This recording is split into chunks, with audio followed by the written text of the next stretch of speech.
Bonjour à tous, moi c'est Martin. Vous êtes ici sur un nouvel épisode de La Gagne. Si vous venez de nous rejoindre, sachez qu'avec Ophélie et Clément, nous interviewons sur ce podcast de grands sportifs français. Toutes les 2 semaines, nous avons l'honneur de recevoir à notre micro un grand champion. Et nous retraçons avec lui l'une des compétitions les plus marquantes de sa carrière. La participation au JO, facile de se douter que c'est un peu l'aboutissement, la consécration pour un athlète.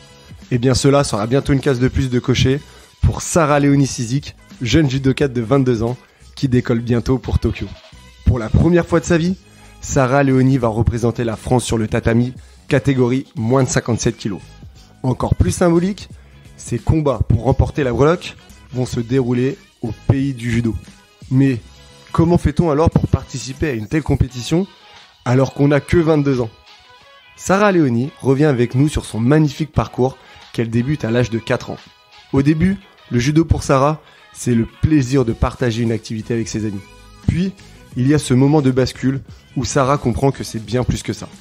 Notre invitée choisit de nous raconter aujourd'hui la première fois où elle remporte son titre de championne de France en 2017, notamment grâce à un nouveau judo qu'elle met en place à l'aide de l'un de ses coachs. On vous laisse avec l'épisode pour tout comprendre. Merci pour ce moment génial, Sarah. Rendez-vous le 26 juillet derrière le petit écran pour suivre tes combats au JO de Tokyo. Très bonne écoute les winners.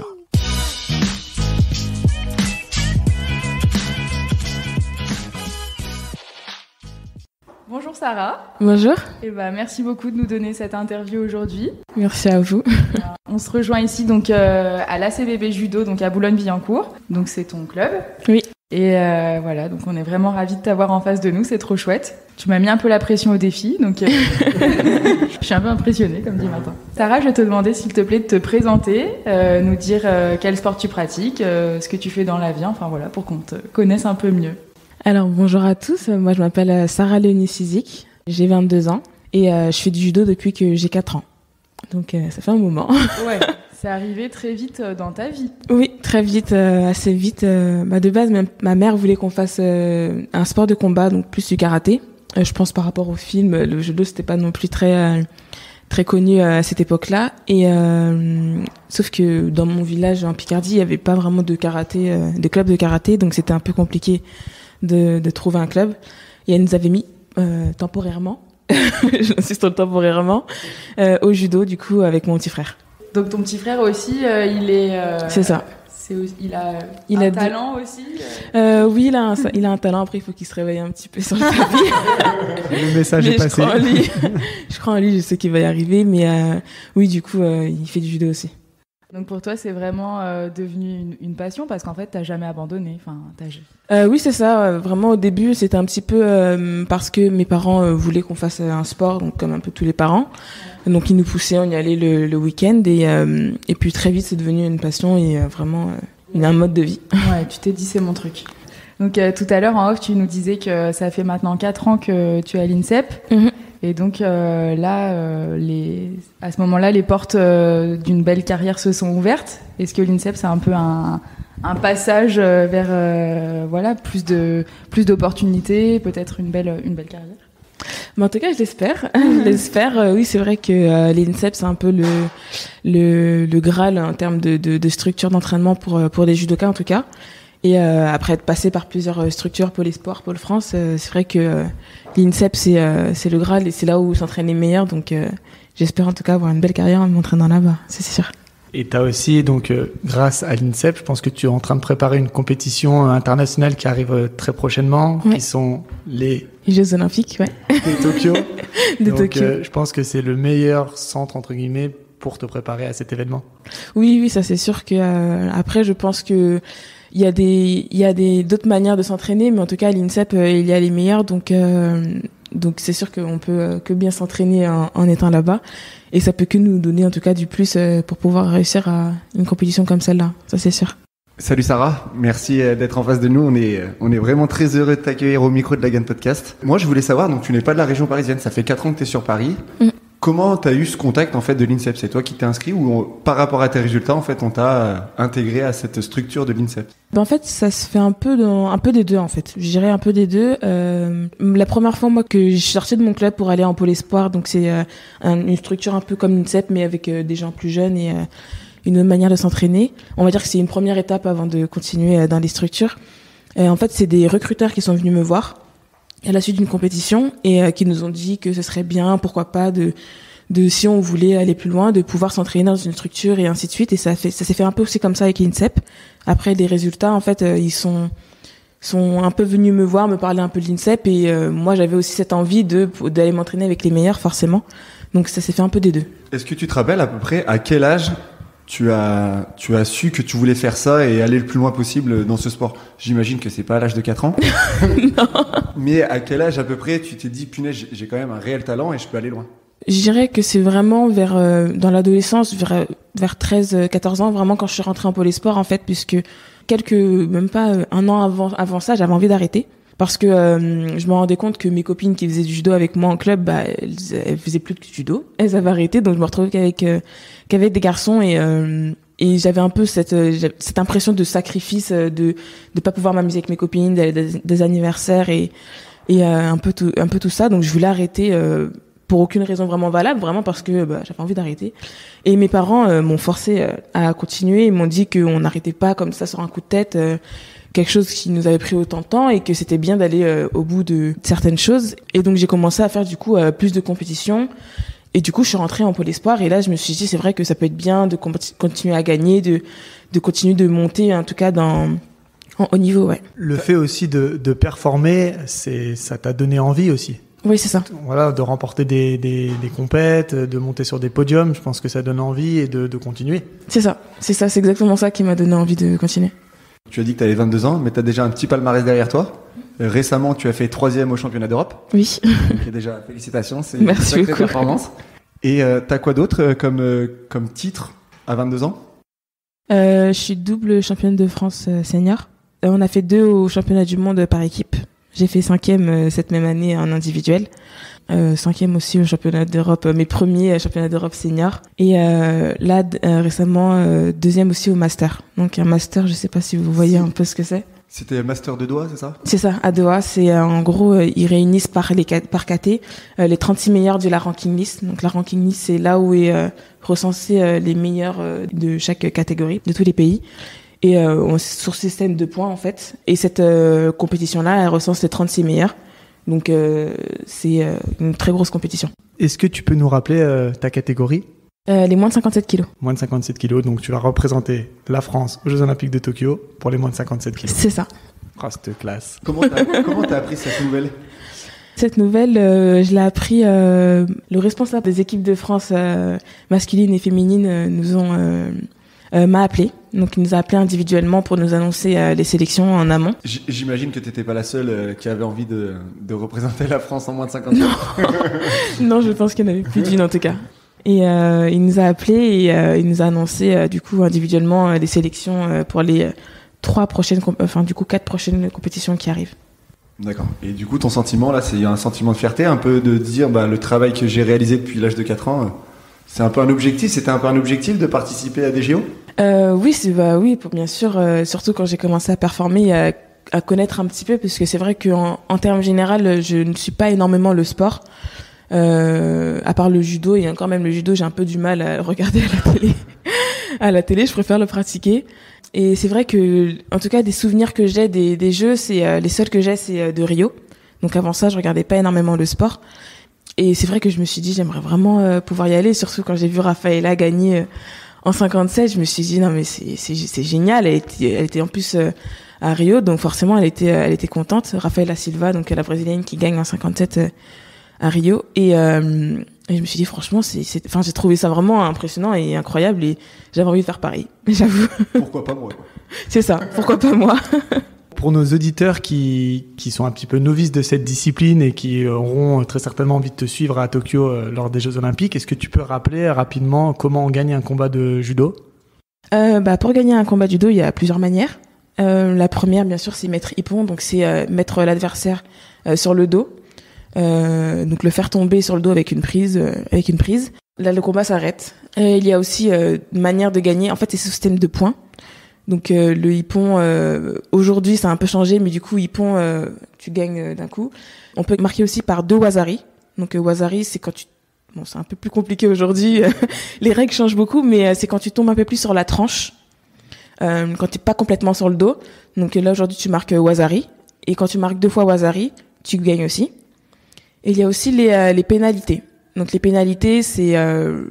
il y a plusieurs raisons d'en avoir. Mais quand tu arrives à 3 pénalités, là aussi, en fait, c'est éliminé d'office. Et du coup, tu gagnes aussi. Voilà. Le combat dure bien 4 minutes aussi, chez vous ? C'est ça, 4 minutes. Et puis, s'il n'y a pas de marque ou de gagne avant, ça c'est prolongé à indéterminé. Golden score. Golden score, c'est ça. Qui peut durer... Qui peut durer très longtemps. Qui peut durer très longtemps. Et il y en a qui ont duré 10 minutes facile. Donc, ça fait 14 minutes de combat en non-stop. Qu'est-ce qui t'a plu dans le judo ? Est-ce que c'est justement le fait d'aller au combat ? Ce qui m'a plu au début, c'était vraiment le fait d'être avec mes amis. Je vais être honnête, c'était vraiment le fait de m'amuser avec mes amis, d'avoir une activité quand j'étais plus jeune. Et puis en fait, c'était vraiment après le fait de pouvoir un peu se libérer et vraiment faire tomber les gens, c'est satisfaisant, mine de rien. Comme j'arrête pas souvent de dire, je me dis mais je me rends pas compte que je fais un sport où je fais tomber des gens. Donc en fait, c'est pas naturel en tout cas pour quelqu'un de tomber, mais moi je tombe tous les jours, je fais tomber des gens tous les jours. Et non, c'est vrai qu'au début, c'était un peu ça. Et moi qui suis quelqu'un de aussi très timide et réservé dans la vie de tous les jours, beaucoup moins maintenant, mais en tout cas quand j'étais jeune, j'étais vraiment une autre personne sur le tapis. Et du coup, c'était vraiment un moyen de m'exprimer ce que j'arrivais pas à dire dans la vie de tous les jours. Il y a eu aussi, tout à l'heure, on s'est entretenu un petit peu avec Johan. Et donc il nous a donné un petit secret sur toi. Il y a eu un déclic à un moment de ta carrière parce que oui, voilà, les judokates, il y a des gauchers et des droitières. C'est ça. Et est-ce que tu peux nous expliquer un petit peu ce déclic avant que je le dévoile aux auditeurs, que ce soit toi qui leur en informe. Je te laisse la parole. Eh bien, déjà, faut savoir que quand on commence le judo, le fait d'être droitier ou gaucher, c'est pas la même chose que d'être droitier ou gaucher dans la vie de tous les jours. Donc, écrire de la main droite ou écrire de la main gauche. Et souvent, pour apprendre le judo, enfin n'importe quel sport à quelqu'un, par exemple, pour quelqu'un qui va apprendre le tennis, on va mettre la raquette dans la main qu'il préfère tenir. Et pour le judo, c'est un peu pareil. Donc, moi, étant droitière dans la vie de tous les jours, on me dit de tenir ma garde en droitière.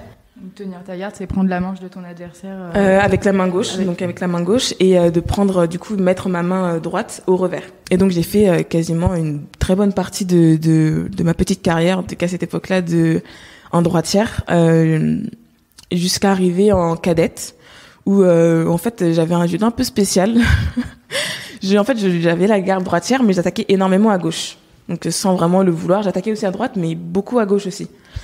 Et un de mes entraîneurs, quand je suis arrivée en pôle espoir à Reims, donc Alexandre Pigoro, que je remercie aujourd'hui beaucoup, qui lors d'une compétition, en fait, j'avais attaqué à gauche pour je ne sais quelle raison, et il m'a dit je suis sûre que t'es gauchère, enfin sur la compétition en tout cas t'as fait énormément de prises à gauche, donc on va essayer de te mettre à gauche.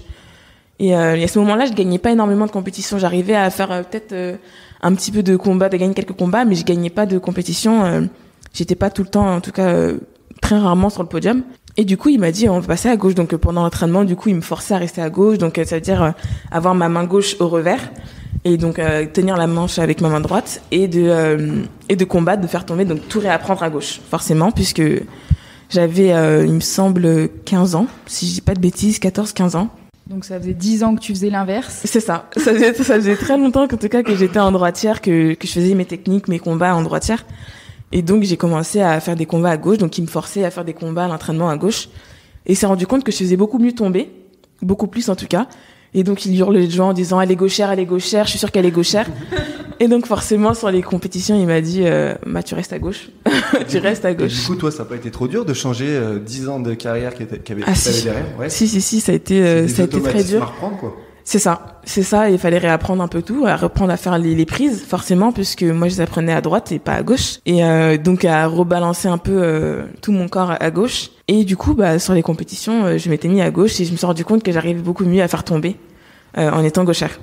tu dirais que les gauchères, il y en a moins que des droitières? C'est peut-être pour ça aussi que...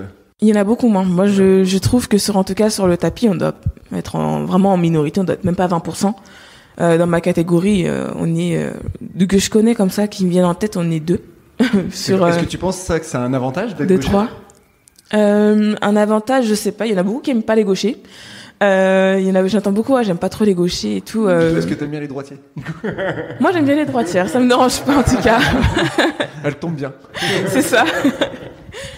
Mais non, c'est vrai qu'il y en a beaucoup moins, donc je rencontre beaucoup moins. Je peux faire une compétition facile que contre des droitières.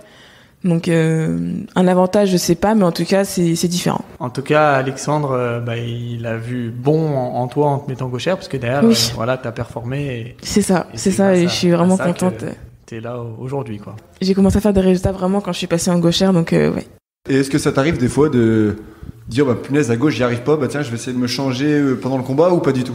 Je non. te dis ça, c'est non, ça m'est pas arrivé. Je suis vraiment un amateur de judo, mais je me dis qu'on sait jamais. Tu te dis tiens, ça passe pas à gauche, tiens je vais me mettre à droite, je vais faire les deux. Ça peut arriver dans un combat qu'on voit une opportunité d'essayer de faire une prise à droite. Il y a eu des avantages quand même là-dessus, c'est que j'arrive quand même à faire d'autres prises à droite, donc mon judo est quand même assez varié. Donc là-dessus, ça a quand même eu des avantages de combattre à droite. Après, par contre, si on me met à droite et me dire de combattre, je suis sûre que j'arriverai pas à faire grand-chose. Mine de rien, j'ai tout oublié là-dessus, mais j'ai quand même des automatismes et j'ai gardé quelques prises à droite. Bon, je pense qu'on peut passer à la gagne. Allez, c'est parti. Donc, Sarah Léonie, on va te demander, s'il te plaît, de revenir sur un événement bien particulier qui t'a marqué dans ta carrière. Alors, il y en a un qui m'a bien marqué, c'était la première fois que j'ai fait championne de France. Parce que quand j'ai fait championne de France, j'étais, en tout cas ce jour-là, vraiment déterminée à aller gagner cette compétition. Et j'avais jamais fait championne de France avant, donc que ce soit cadette ou junior, j'étais toujours terminée sur le podium ou deuxième ou troisième. J'avais jamais gagné. Et j'avais un petit peu ce goût d'inachevé parce que dans mes objectifs au judo, mon premier c'était d'avoir ma ceinture noire. Un peu comme tout judoka, je pense. Donc je l'ai obtenu à 15 ans et après ça, je m'étais dit il faut que je sois championne de France avant de rêver des Jeux, bien sûr.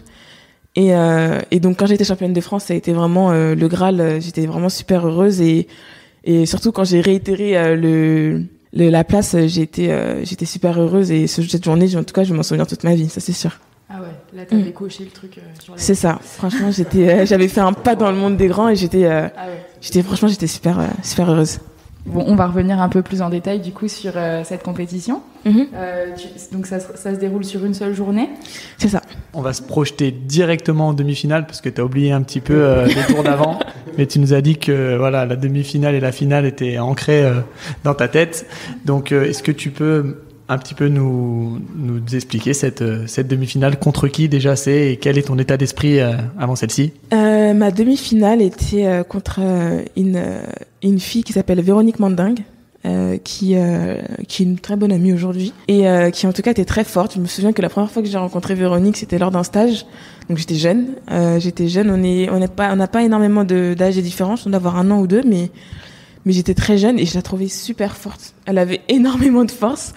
Et elle arrivait à me soulever avec une facilité que, franchement, je trouvais dingue, en tout cas, à cette époque-là. Et donc, je la rencontre en demi-finale.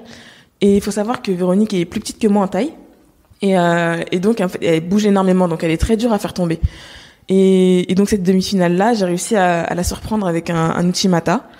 Un peu Uchimata Negoshi et même Makekomi. Donc, c'est des prises un peu similaires à gauche. Et donc, je me suis dit, je vais en finale. À ce moment-là, je me suis vraiment dit, je vais en finale des championnats de France. Donc, déjà, je sais que je serai pas 3e. Donc, j'étais vraiment contente, j'étais vraiment heureuse. Donc, je sors de cette finale et je vais voir mes parents et je leur dis, oui, je vais en finale et tout. J'étais vraiment contente. Oui, j'ai mis Ippon et du coup, j'étais contente. Et arrivée en finale, c'était contre une fille qui s'appelle Léla Benaroche, qui aujourd'hui, il me semble, a arrêté le judo, qui était plus âgée que moi. Donc moi, à cette époque-là, j'étais encore junior, donc elle était plus âgée que moi et était très forte. Et c'était une gauchère en plus, donc je rencontrais pas beaucoup, donc c'était une gauchère. Donc là, c'est soit t'étais médaille d'or, soit t'étais médaille d'argent. Là, c'est ça. Soit championne de France, soit vice-championne de France. C'est ça. Là, c'était un peu le combat un peu décisif. Et donc toi, c'était pour resituer un petit peu, c'était tes 2e championnats de France. C'est ça. Senior, non, c'était mes 3e. Tes 3e championnats de France, et tu nous as dit que le premier championnat de France, j'avais rien échec, fait. Voilà, c'est ça. Tu avais tombé contre la tenante du titre. C'est ça. Et voilà, tu avais perdu au premier tour. Les 2e, j'avais fait 3e. 3e, et donc là, tu te retrouves en finale des 3e championnats de France. Donc c'est la première fois que tu fais une finale puisque tu t'étais arrêté en demi l'année d'avant. Tu sais que t'as déjà fait mieux. C'est ça. Là, pour ça que j'étais contente. Je me suis dit, là, je suis en finale, donc c'était génial. Il y avait tout à gagner dans tous les cas. Et il faut savoir que quand j'étais plus jeune, quand j'avais fait par exemple les championnats de France, les demi-finales, pour les championnats de France cadettes, ma mère voyait une fille qui faisait beaucoup de clés de bras. Et elle me disait, pourquoi tu fais pas de clés de bras? La fille, en tout cas, elle arrive beaucoup à gagner comme ça. Je dis parce que j'avais un peu peur, je trouvais ça un peu barbare, en tout cas à l'époque. C'est vrai qu'aujourd'hui, j'en fais énormément, mais je trouvais ça très barbare à l'époque. Et du coup, j'en faisais pas énormément. Et elle m'avait dit, il faut que t'essayes et tout à l'entraînement, ce serait bien que t'essayes et tout. Et puis, j'étais un peu réticente à cette époque-là, en tout cas. Et je gagne mes championnats de France comme ça. Et du coup, j'étais super contente. Je regarde dans les gradins, je vois ma mère et du coup, elle était super contente en me disant, tu vois, t'arrives à faire des clés de bras, c'est pas si difficile. Ah, mais c'est tout grâce à ta maman, alors. Oui, c'est ça. Bon, tu vas nous donner le contact, qu'on fasse l'interview avec elle, du coup. Je suis sûre qu'elle pourra retranscrire tous mes combats. Elle les connaît quasiment tous par cœur, donc Moi, beaucoup plus que moi. Donc oui, j'étais contente. Donc du coup, tu finis sur une clé de bras, donc c'est une sorte de soumission. Elle a tapé, c'est ça. Si elle tapait pas, tu lui pétais le bras, c'est ça? Je sais pas si j'aurais pu lui péter le bras, mais en tout cas, je serais restée en extension. Après, il faut être capable quand même de casser un bras volontairement. En tout cas, c'est un peu violent. Il y en a qui seraient cap, je suis sûre qu'il y en a qui seraient cap, en tout cas, qui disent tant qu'il tape pas, c'est un peu de la faute de l'autre. Si on a mal, on tape. Mais moi, je sais pas si. En tout cas, à ce moment-là, si j'aurais pu faire ça. Et donc là, une fois qu'elle tape, t'es championne de France. Ouais. Et là, championne de France. Donc là, je hurle dans la salle, je lève les bras en l'air. 3 tours du tapis, 5 tours du tapis, salto avant, salto arrière. Flip, voilà. Non, mais par contre, j'étais vraiment super heureuse. Je crois même que j'ai pleuré. Si j'ai pas de bêtises, donc non, j'étais heureuse. J'étais vraiment heureuse. On voit que c'est une compétition qui t'a marqué et que tu vis encore. Voilà, c'est des émotions. On sent qu'elles sont là. Ouais. Ouais, totalement. Qu'est-ce qu'on peut te souhaiter pour la suite? On sait très bien qu'il y a une échéance là dans 3 mois, les JO de Tokyo 2020. Je crois que c'est encore comme ça, même si c'est 2021. Ça a été repoussé à cause du Covid. Qu'est-ce qu'on pourrait te souhaiter? Une médaille, une petite breloque, un petit l'or? En tout cas, le meilleur, ça c'est sûr. Et le meilleur, c'est la médaille d'or, donc forcément. Non, le meilleur, ouais. Merci beaucoup, en tout cas. Généralement, on finit nos épisodes par une petite question signature. On demande du coup à nos invités d'écrire leurs sentiments qu'ils ont vécus sur ce jour J en 3 mots. Comment tu décrirais ton judo en 3 mots et toute cette magnifique aventure? Je dirais que ça a été surprenant, tout d'abord, parce que mon judo a vraiment changé du tout au tout de quand je suis passée de droite à gauchère. Je dirais dynamique, parce que mine de rien, je trouve que tout s'est enchaîné très vite et magnifique, parce que j'espère avoir une très belle carrière et en tout cas pour le moment, ce que je vis, c'est magnifique, donc voilà. Profite à fond. Ouais. Merci beaucoup.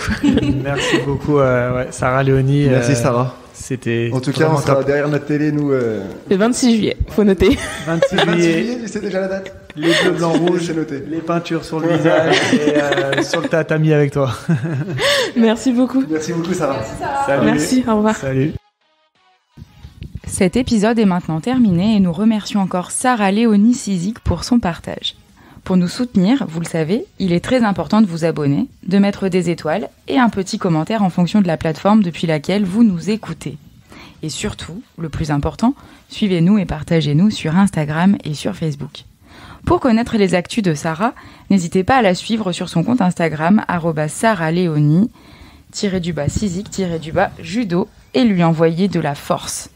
N'oubliez pas non plus d'être devant votre écran le lundi 26 juillet 2021 pour la compétition la plus importante de sa jeune carrière. #JO de Tokyo. À lundi dans 2 semaines pour un nouvel épisode, les winners. D'ici là, n'oubliez pas d'avoir la gagne.